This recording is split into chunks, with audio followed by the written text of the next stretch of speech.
मी आज sanction letter कसे वाचावे याबद्दल थोडी माहिती देणार आहे. ही माहिती खूप इम्पॉर्टंट आहे, कारण की बँक किंवा फायनान्स टीम आपल्याला सँक्शन करून देते, पण काही जणांना हेच माहीत नसतं की सँक्शन लेटर काय असतं नेमके. तर सँक्शन लेटर म्हणजे लोनला किती रेट ऑफ इंटरेस्ट असतो, त्याचा टेनर म्हणजे किती वर्षाचं लोन केलं तुम्ही, याची सगळी माहिती यामध्ये असते. टर्म्स अँड कंडिशन असतात, तुमचं प्रोसेसिंग फी किती लागली त्याच्यावर, हे सगळं असतं. तर तुम्हाला आज मी शिकवणार आहे कसे वाचावे ते सँक्शन लेटर. तर आपण सुरुवात करूया. त्या अगोदर तुम्ही माझे यूट्यूब चॅनलला सबस्क्राईब करा आणि IDFC आणि आता पुढे आपण करू IDFC फर्स्ट बँक.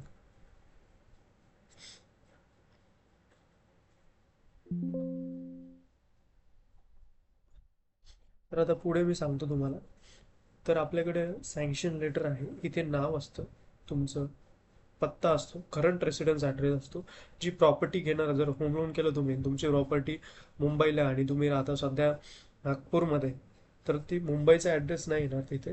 तुम्ही जिथे राहता तिथे नागपूरचाच ॲड्रेस येणार तिथे. हां, तो तुमचा रेसिडेन्स ॲड्रेस येईल.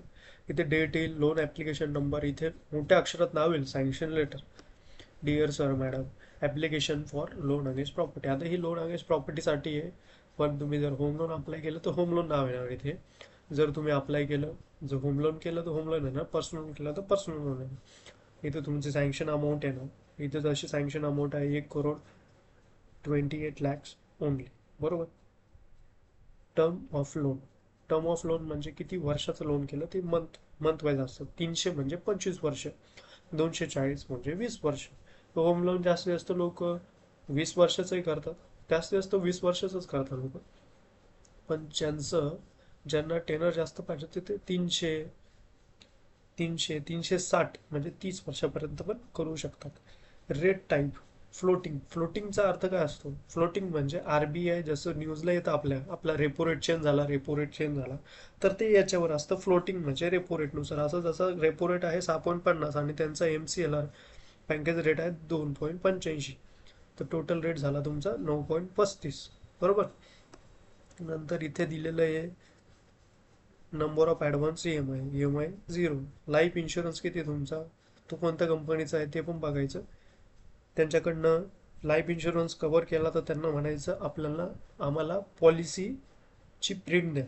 जर ते बोलले घरी येणार आहे, तर घरी आल्याचं कन्फर्म करा. नाही आलं तर जिथे तुम्ही लोन केलं तिथे जाऊन त्यांच्याकडनं घेऊन टाकायचं.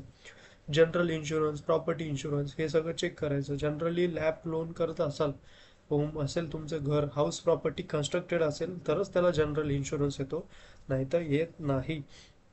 ओपन प्लॉटला